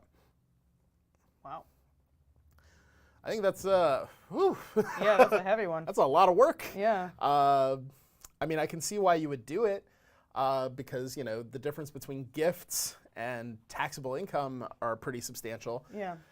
However, I don't think that a tip on Twitch is non-taxable income. Like, it's just not. Yeah. Like, these are not donations. You're not a 501c corporation. Like, you know, you're not a non-profit business. You know, this is a for-profit thing. Yep. You know, if you work in Starbucks, your tips are taxable. Yep. Like, if you work on Twitch, your tips are taxable. I don't understand. I don't see a difference. Right. So. And calling, you know, tips donations can get really confusing and kind of in kind of a weird place for a lot of audience members, because then there's charities and you donate to a charity stream. That's a donation because you're giving to a nonprofit organization of some sort of charity. But a donation to a streamer, you're not a charity, like, and I don't think you want to be a charity case, right? So like, people are tipping you for your services, right? So yeah, so I mean, it seems pretty sketchy to me. I haven't actually heard of anyone doing that, so that's interesting to hear. But we would definitely we would advise our clients not to do that for sure, because it seems pretty sketchy. Is Facebook doing blood type yet? Probably in Japan. Oh yeah. Because they like blood type there. It's like the zodiac signs in America. They probably have like a little like needle inside your phone, and it just like pricks your finger and takes it. That does sound like something that would happen in Japan. I've watched a lot of dystopian movies. It's all happening. How would you, or where could I show metrics to a company that's developing a game that they not only could use influencer relations but profit from it? Well, there's not a lot of like case study of that out there, Damien. Unfortunately, like, even we don't have a lot of, you know, here's the definitive evidence. If you want to show someone the scope of what Twitch is, Twitch will, number one, probably be releasing their like nice year in review thing again soon. That'll be a great thing to show them, because it, you know, they pick all the good stats. There are a few sites that, you know, we can't vouch for the accuracy of them, but the stats tend to be pretty good from what we've seen, like Sully Gnome, Twitch Metrics, Twitch Stats, all pretty solid for, you know, just looking up numbers and seeing kind of what's going on. And if they have a major game and need some convincing, they can drop me a note. Yeah. Happy to chat with them. And, you know, we can answer some of their questions too. Right. Let's see. What else we got? Why do people want to dodge tax all the time? Have they never heard the phrase, we live in a society? Yeah, I mean, I feel that way too, man. Yeah. Like, just pay your taxes, fam. You know, it is important to, you know, not massively overpay, or, you know, like, look for your deductions and do things well in a business, right? Because one of the basic pieces of financial advice in any business is there are 2 ways to make money. Increase your revenue or cut your costs. You know, tax is a cost for sure. So if you can find ways to cut your taxes, then that's going to help you. Obviously, we see, you know, people who, like, big businesses doing everything they can to reduce their tax liability. And, you know, it's legal, so feel free to do it or try. And, you know, they often run right up to the line and get caught and get in trouble. But you should take all the tax deductions that make sense and that are fair. Yeah. You know, but you should not try to defraud the government because number one, that's illegal, Yep. and you can get in some pretty serious trouble. And number two, like, yeah, why are you doing that? Like, taxes exist for a reason. Anyway, not to get too political. We'll stop it there. Yeah. Registered as self-employed for Twitch, it's income, not gifts. Yep. And that's exactly it is. Yeah, I know Arakan, but that's like, I mean, there's the spirit of that, you know, gifting thing, and that's definitely not what's happening. Like, that tax code is designed for, like, your parents to give you $10,000 to buy a car or, you know, something like that. It's, you know, it's definitely not designed for strangers on the internet to not pay taxes on tips. Yeah. So, I don't know. I think it's, I don't know, it feels icky to me. Yeah. Like, and it also seems hard, right? Like, Getting that back from everybody, like, that's every tip too. yeah. Like, I mean, first of all, if I sent a streamer $10,000 as a tip because I like them, the last thing I would want, and I've worked on a lot of games where you have whales, right? You have people that spend thousands of dollars a month on the game. oh yeah. And as an executive at these companies, you often say to yourself, God, I love these people. Thank God for these people. Let's reward them. Like, what does this guy want who's spending $10,000 a month playing my game? You know, can I buy him a gold crown? Like, how do I keep him around? How do I keep him happy? And so at times I've reached out to people like that have, you know, spent tons and tons of money in the game. Almost every time I've done it, the person has been almost upset that I reached out to them.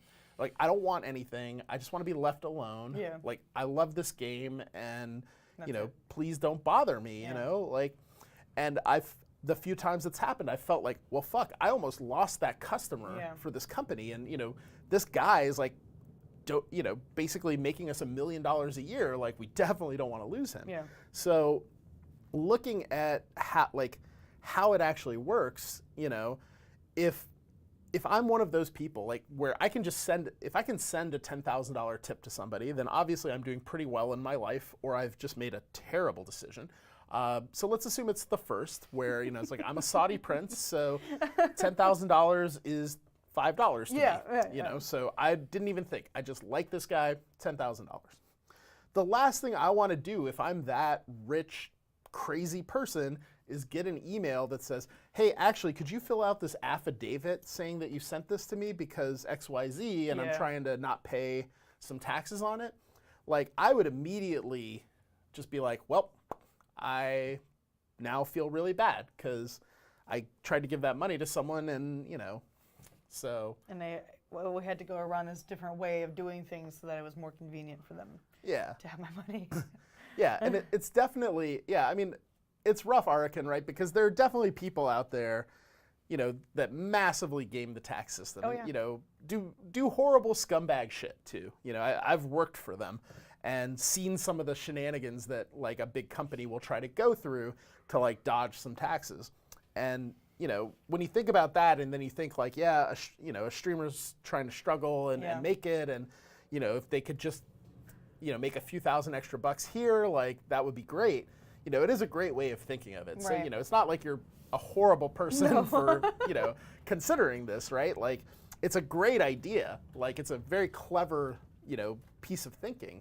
I just don't know if it would work that way. Like, or I don't know if it would have the intended results, like down the road.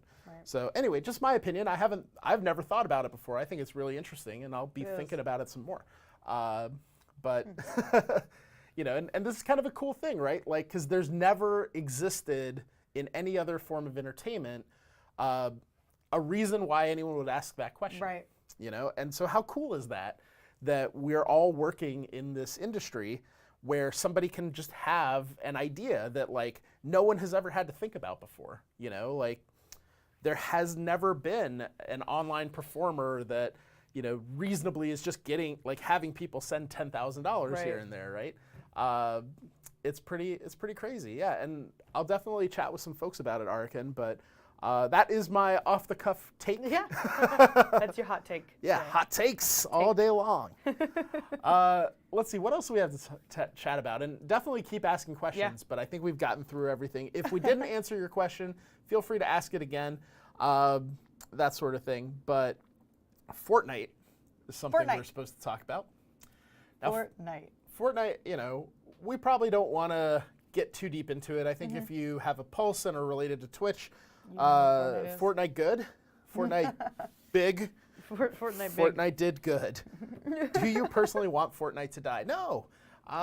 It's fantastic when games come along like this. Yes. Fortnite has changed the entire tone of how people think about gaming. And holy shit, is that cool. Yeah. Right? Like, the fact that, you know, I think about when I worked on Magic. You know, it was like the year 2000. People would ask me what I do. It's like, well, I work on this game called Magic. Have you ever heard of it? No. Well, what is it? Is it like Dungeons and Dragons? No. Well, so it's sort of like chess and poker put together, and you're like playing against another person. You know, and it's like really hard to explain. Now you don't really have to explain Magic to most people. Most people know what it is. Yeah. And if you go back last year and started talking about, what do you call it? Twitch. It's like, you know, I would get into an Uber, right? And, you know, it's like, oh, where are you going? I'm going to this convention. It's like, oh, what's the convention about? Well, it's about this thing called Twitch. It's like, okay, what is that? And it's like, oh, well, so it's like this YouTube thing where people play video games and it's live, and I do business management for them. And the driver has no way to talk to me, right? It's just like, the fuck did you just say? Yeah. People are playing video games on the internet and making money. They're doing it live. There's another thing besides the YouTubes, and they make enough money that you can exist. Like, none of it made any sense. But the second that Ninja and Drake played together and it became the top trend on Twitter and it was on CNN and everywhere, now everyone knows what Fortnite is, and people kind of know what Twitch is. Yeah. Like, when I talk to somebody in an Uber and I say, oh yeah, you know, this is what I do. And they go, I don't understand. It's like, okay, well, do you know what Fortnite is? Oh yeah, my stupid kid loves Fortnite. It's like, yeah, okay, well, have you ever heard of this guy Ninja that was on Ellen? It's like, yeah, kinda, yeah. It's like, all right, well, I work with people kind of like that. And then everyone's like, oh, okay, I get it. That change for Magic took like 20 years, you know, and it's still like not nearly the level of awareness. And it happened in a few days. Overnight, basically. This year. So yeah, I love Fortnite.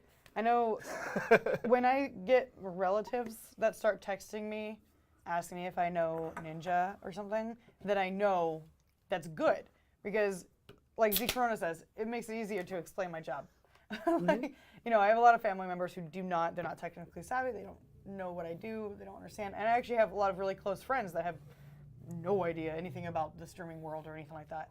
And they watch TMZ, and then, you know, what E3 happens, and there's a big Fortnite competition with celebrities and stuff, and then it's on TMZ, and they talk about it, and it's on like national television. They're just talking about it, and like, or there's big Samsung commercials where they're playing Fortnite on phones, and Ninja's in a commercial. Like, I get asked a lot if I know Ninja, actually.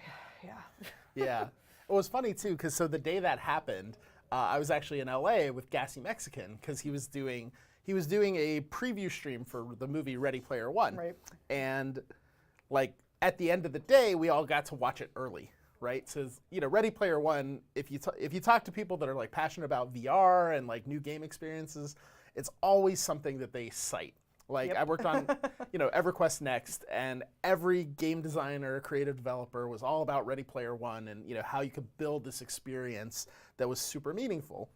And so, you know, I thought it was really cool that one of our clients was being asked to, you know, be one of the people to help promote, you know, the movie version of this like fantastic book.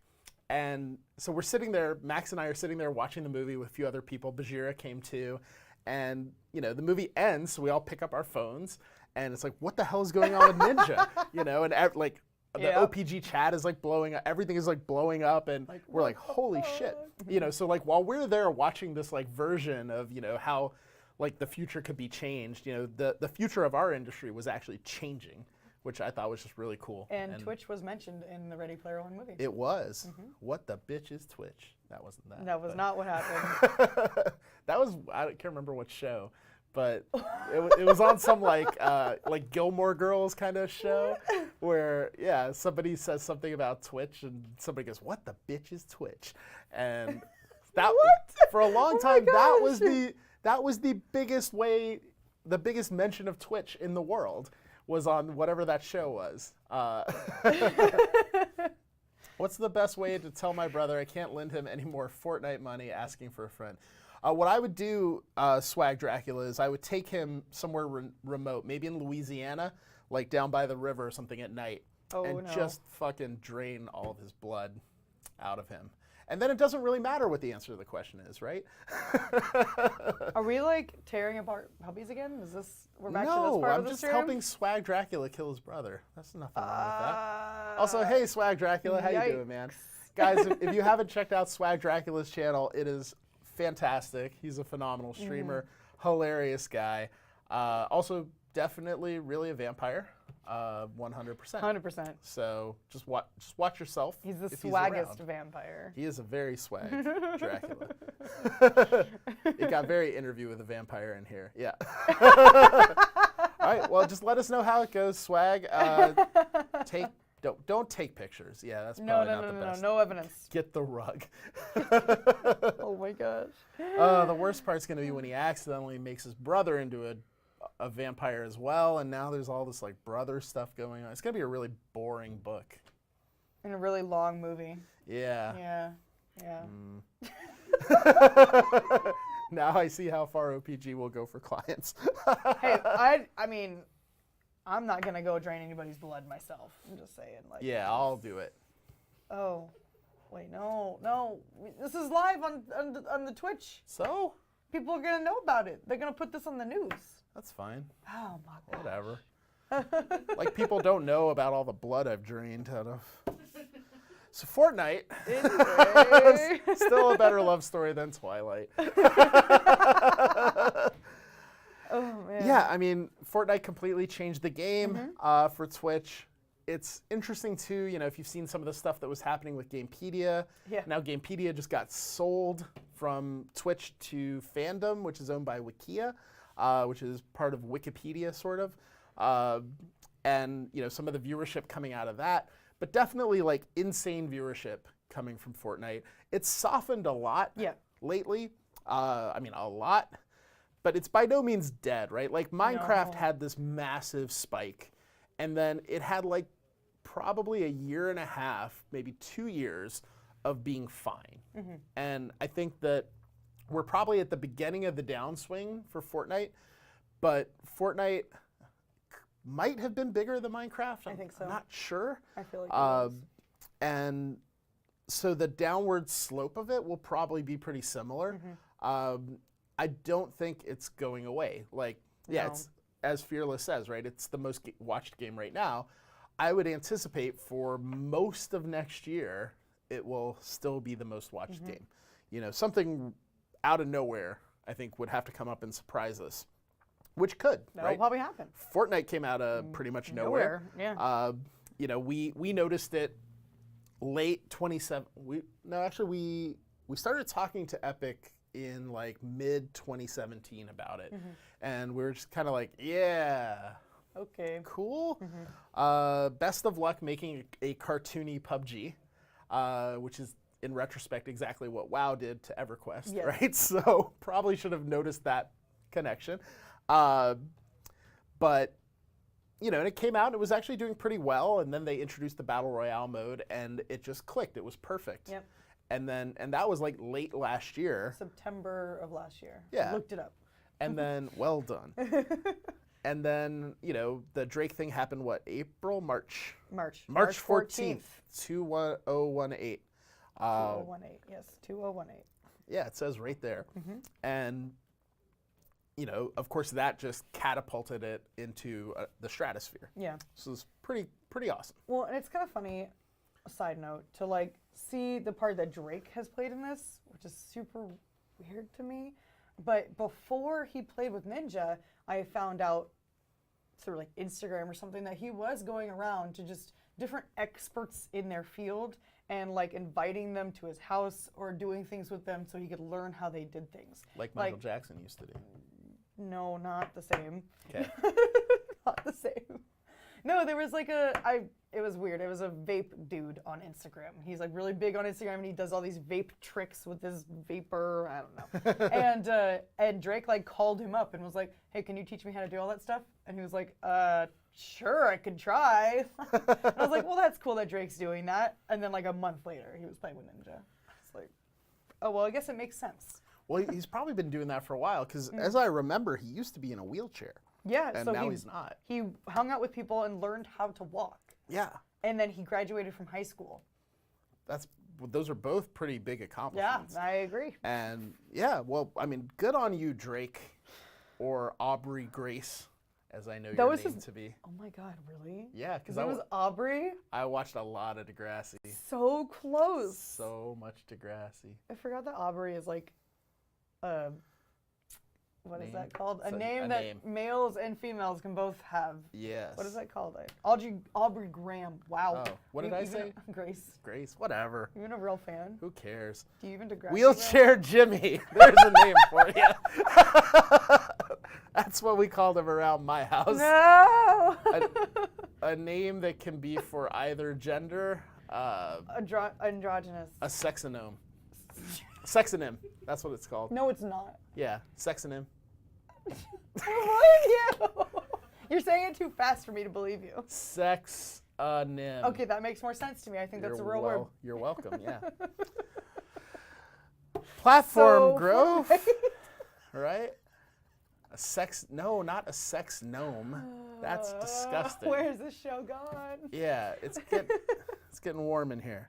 Unisex. There's the word. No, that's not the right word. It's a sexonym. Sexonym. Yeah. Oh, good stuff. Okay. Yeah. So platform being Twitch, right? Because it's a platform. It is a platform. It done grown Yeah. this year. A little bit. And oh yeah, wheels. No, that's the original Degrassi. Y'all get out of here with That's Degrassi old school. High. Isn't right? there even a newer We're talking Degrassi about now? the next generation.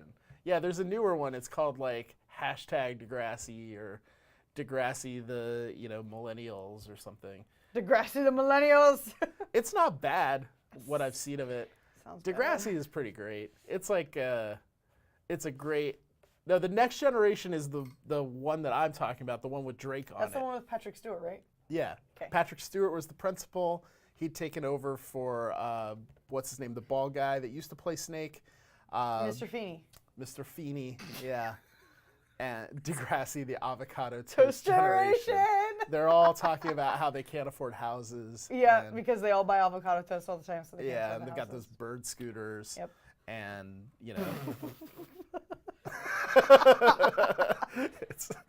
I'm also too sober for this conversation. Yep. But the new Degrassi was fine. Degrassi: The Next Generation is my favorite one. I actually spent a really awkward elevator ride with a lot of the cast of Degrassi years ago in Vegas. Wow. With my boss standing right next to me, which was really awkward because he had no idea who they were, and I'm just like trying not to nerd out on this like super, super long elevator ride down. But they were all there. Snake and Paige and Jimmy and Every time you say Snake, I think you're saying Snape. yeah, the Canadian tuxedo guy, Sean, Oh, is that like- Spinner. Did he have like a jean? A Yeah, jean suit? he always was wearing a Canadian tuxedo. Wow. Well, it was in Canada, right? Yeah, That's it what was I pretty thought. fantastic. Yeah. I went to Canada this year. Thank you. And we were in kind of a small town, and we went to a bar. And it was me, Professor Broman, King Gathalion. We were at Digital Extreme, so we're in London, Ontario, Canada. We're all just hanging out, and it's pretty Canadian town, whatever. And then just infinite 20-year-olds. All wearing like Canadian tuxedo. Like everyone was wearing jeans. Like the girls were wearing like little black dresses that were made out of jeans. Like everything was just super jeans, and we're just like, oh, come on, oh come on. Oh, Canada. Yeah. Yeah, Omeed, Professor Broman, King Gathallion walk into a bar. And then 20-year-olds walk in wearing denim. Yes. And then we walked out. It's immediately leave. Yeah, it's like, Immediately and we're leave. done here. Yep. Can't do any more here. This is it.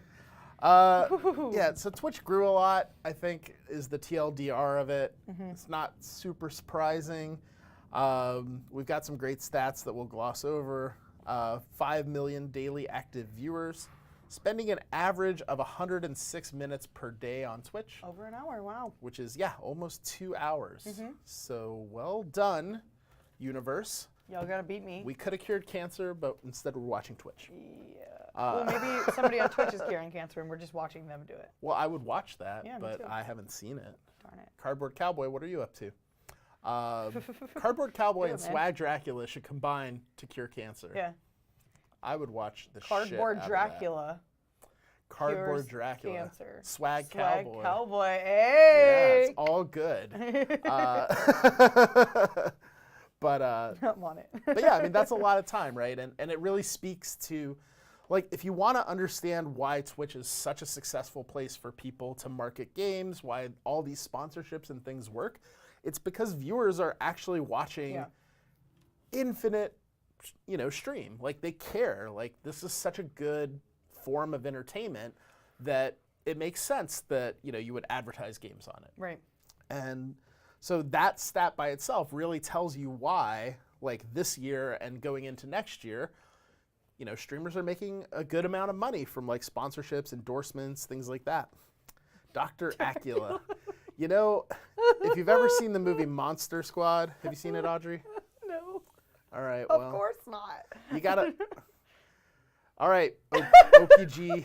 We gotta watch Monster Squad because Okay. it's one of the best movies that's ever been made. All right, good. It goes Citizen Kane, Monster Squad, The Room. Star Wars. Like, I mean, it's Which up Star there. Wars? Whatever, any of them. okay, got They're it. all worse than Monster Squad. Yeah, Wolfman's got nards. Don't spoil. Yeah. I feel like I don't need to watch it now. No, that's not even in the top 10 things that happen. Oh, okay. But it's probably the most memorable quote. Oh my god. But there's definitely a part. So there's like a bunch of kids that are like, they have a monster club in their school, and then it turns out that, like, randomly all the Universal Pictures monsters all show up. Dracula, the Wolfman, the creature from the Black Lagoon, and are just wrecking this town. And so Right. at one point, like, the main character's mom gets a phone call and she's telling her kid about it, and she's like, yeah, somebody called, I think from your school, Dr. Acula. He's talking about, some book you bought at, like, a yard sale or something. And Dr. Acula. and then the kid sits there for like 10 minutes before he figures out that Dr. Acula is actually Dracula. And then, of course, if you've seen Ed Wood, there's a great yes, Ed Wood. Dr. Acula scene in that too. I knew I'd heard that before because I've seen Ed Wood because Johnny Depp's in that, and I used Yeah. to have an obsession with him. And Ed Wood is amazing. That is a good. That scene where he's pitching all of his terrible movie ideas, the ghoul goes west, is like one of my favorite things. Because it is actually very much like how Hollywood works. Yes. Yeah, rent a theater and make it an event. Yes, this is a better How do you do that? How much would that It cost? probably wouldn't cost that much. Can we get a screening of Monster Squad? We could probably get the Ken Can we get a screening of Monster Squad at Stone Brewery, Stone Brewery. Well, which is across? I used to know somebody there, but she moved away. We can figure this out. You on it? That is an interesting idea. Anyway, Yes, you can easily rent theaters. Easier. swag Dr. Acula. That's good. How do you feel about the evolution of the directory IRL and just chatting? People streaming IRL opt to stay under just chatting, for discoverability. That's great because that was one of the topics in platform growth. Hey. It's a great question. So in general, I like them splitting the categories. Obviously, in the short term, it hasn't worked out optimally, I would say, because everyone does, like you say, just sit and just chatting, because that's where a lot of the audience is. But if you think about it, audiences for directories they can't exist until directories exist, right? Like, it's not like there's a million people trying to go see a yoga directory if there isn't a yoga directory. So you have to view the split of it as, instead of IRL, you have what? ASMR, just chatting, travel outdoors, sports and fitness, table RPGs, special events, talk shows, art, hobby and crafts, food and drink, music and performing arts, beauty and body art, science and technology. Like it's definitely like more obvious now. If you want to go watch something that's in the, like, if you want to go watch somebody paint, you would know where you go. You go, where is it? The art directory. One art, please. One art. Can I have an art, please? I need an art. And so like you know where to go now. Whereas before it was kind of like everybody was hanging out kind of in IRL and doing all these different things. Like there were people doing ASMR. There were people exploring new cities with the backpacks and all kinds of different stuff. But it's like I don't really know where to look because it's a directory and it's like full of streams. There were so many streams that just all kinds of different stuff. Whereas opposed when you go to a Red Dead Redemption 2 directory, it's all going to be Red Dead Redemption 2. Yep. So it's just it was very hard to find what you wanted. And I think now it's much easier, which is good because discoverability on Twitch, like it's always striving to get better. But yeah, a lot of people hang out and just chatting because that's the main one, right? They may be doing ASMR and just chatting. But yeah. It's kind of, you got to watch out for those kind of things. Yeah, and I mean, I think it's kind of a funny way to look at it, right? That Twitch originally started with Justin TV. Justin TV was broadcast your life, and the idea was anything you do is worthy of broadcast, right? And there are people like Sevidus, right, from Nerd Fusion. When he was in college, like he broadcast his life for a while, like as part of his, education. Mm-hmm. I don't know how you justify that, but he did explain it and it made sense. I just can't remember. But that was part of his coursework was how does that affect things, right? And so of all the things that happened on Justin TV, it was really gaming that kind of worked the best. And so as Justin TV was like running out of money and going out of business, they're like, look, we really need to focus on what's working, and that's gaming. Mm-hmm. And so they moved towards that, rebranded as Twitch. And obviously that's gone okay. Now they're saying, well, and we completely believe this too. Yep. Gaming is just one thing that can be successful in live streaming. It's kind of one of the easier things, right? Because like if you think about it, if I just want to run a talk show, like I want to make the Ellen show, it's pretty hard to go from 0 to Ellen. Pretty hard to go from 0 to Ellen. Of the day right there. Because, like none of it exists. Mm-hmm. So you have to build like this whole idea of it before it can happen. And so that hasn't been possible. It worked for games because like a game gives you something to react to, it gives you something to do, gives you something to watch. It makes it easier, right? And all of these categories like science and technology, I don't know what you can put in there. It's like somebody building a rocket. People curing cancer. So yes. See? Yes. Right there. Dr. Acula. Yes. And, but the idea of it, I think, is forward-looking, Like, I would watch somebody, like, curing cancer, right? If I were a med student, I would watch, surgery live streams, like teaching hospital live streams. There's a lot of stuff that I think would be pretty interesting, to a specialized group of people, just the way that watching people play games is interesting to gamers. Right. And so I think Twitch is trying to broaden out and open those categories for people.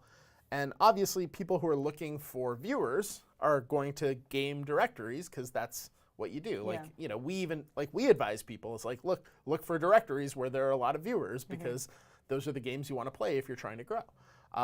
So that's kind of what people are doing with just chatting, but ultimately like ASMR is already pretty populated.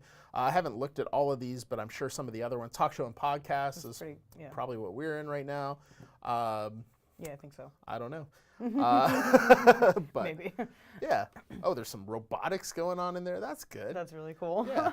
Well, and I think, as technology progresses too, and it becomes easier to produce an entire show on Twitch by yourself, we're going to see more things developing in these areas. Whereas previously, in the last few years, it was harder to like produce an actual quality talk show on Twitch without having 10 people helping you with different things and pushing the buttons and doing all this stuff. But now you can pretty much do it all on your own because there's different stream technologies that come out. You know, Elgato works on a lot of different things like that kind of help people do it on their own. And I don't know, just different kind of cool downloadable things you can do. A lot of the people do a lot of those like face capturing things and they make themselves look like a dog or something. And you just do that on your own. It's easy. You push a button. Mm-hmm. I love it. I want to be a dog. Should just go do that.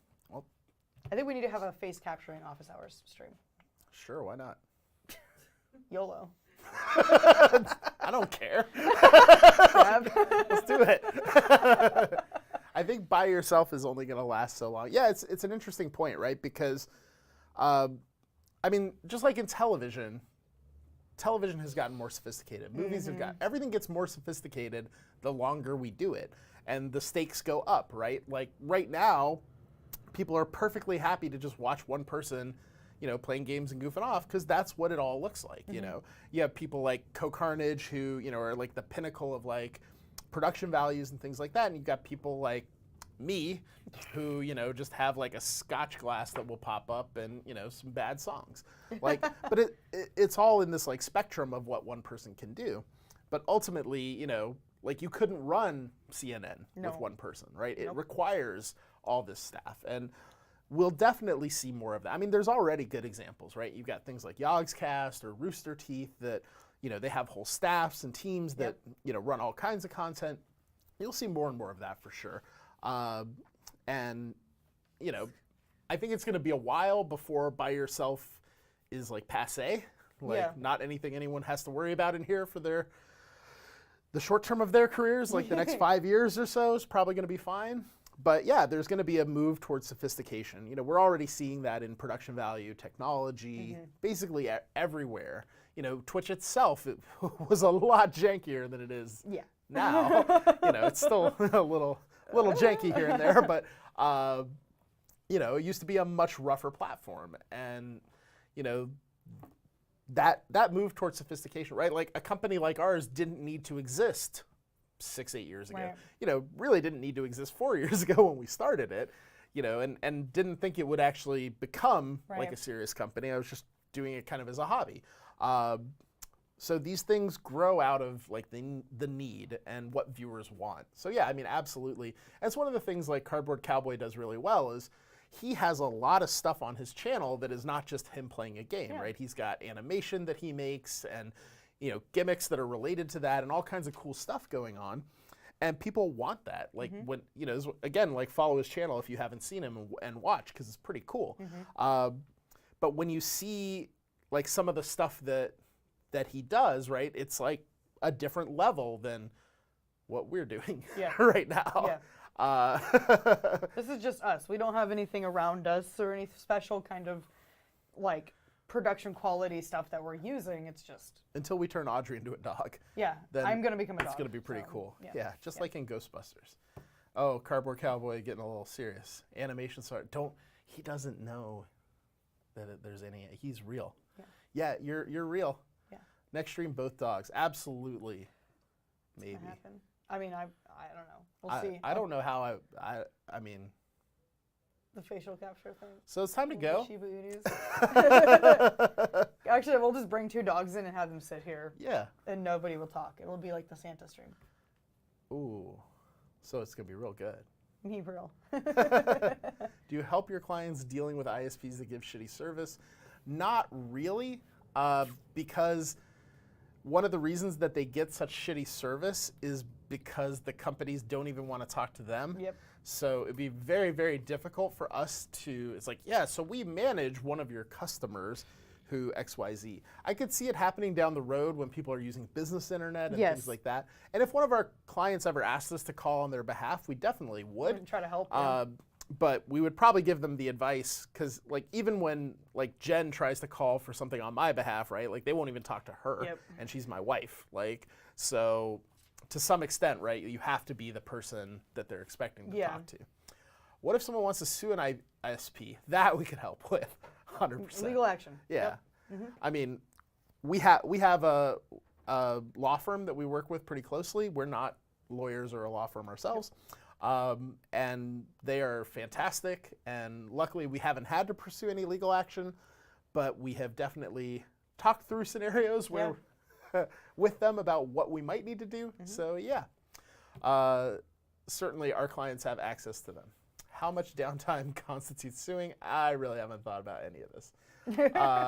Yeah, contracts with SLAs and uptime requirements, the only way to do it. Outside of that, ISP wins. That sounds like it's probably right. I mean, yeah, and then getting a business line or business quality internet it gives you more options to do things like that, you know. So yep. It's pricey, but. Well, PixelZerg asks, I'm new. What do we ask about? Is Legal Team only USA law? No, we have a global law firm, and if they can't do it themselves, I'm sure they have contacts everywhere. They are very scary people, and they are very well connected. They are the top game law firm. But yeah, what kinds of questions can you ask? Anything related to the business of streaming. That's mostly what we talk about. We are about to wrap up, though, today. So PixelZerg, if you want to follow us, we are generally here Fridays, 2 to 4 p.m. Pacific. I'm not sure if we're doing a show next week. Yes. We are doing a show next week. We are doing a show we'll be next there week. before Christmas. Yay! That will most likely be the last show of the year, but It does seem likely. Yes, likely. Do we work with people overseas? Yes, we have clients in 7 countries on We got like 4 New Zealand and continents. Australia and Japan and Europe and the UK and Canada. Yep, and America. Oh, that one too, I guess. Australia, New Zealand, Japan, Germany, the UK, Canada, North America. 7. 7. Yay! Yes. And so, yeah, we do work with them. Obviously, in other countries, you know, we have less expertise about financial stuff, legal stuff, but we can definitely figure things out. Yep. And yeah. Yay! Yes, our lawyer is Phoenix Wright. Absolutely. Bishop Kane. No, it's not. It's Judge Dredd. Or Judy. I like Judy. No. No. Okay. Fine. Judge Dredd would win in a fight. Yeah, I think Judge Dredd would win a fight against Judge Judy. Yes. He's a little cooler, I think. Harvey Specter. No, Harvey Birdman, right? They just said Fairlight with a sword. Yeah, that does work. He is fairly successful at resolving conflicts. Thank you, Cardboard Cowboy. Glad you came out. Thank you, everybody. We didn't quite get to expanded brand work, but right. that's mostly just us talking about us being cool. We are people. But thank you guys for hanging out. Really, really appreciate it. Yeah. We'll be back next week for our last show before Christmas. And it's been awesome to hang out. So you guys have a great weekend, and we'll see you on the flip side. On the flip side. Bye. Thank you for all your great questions. Bye.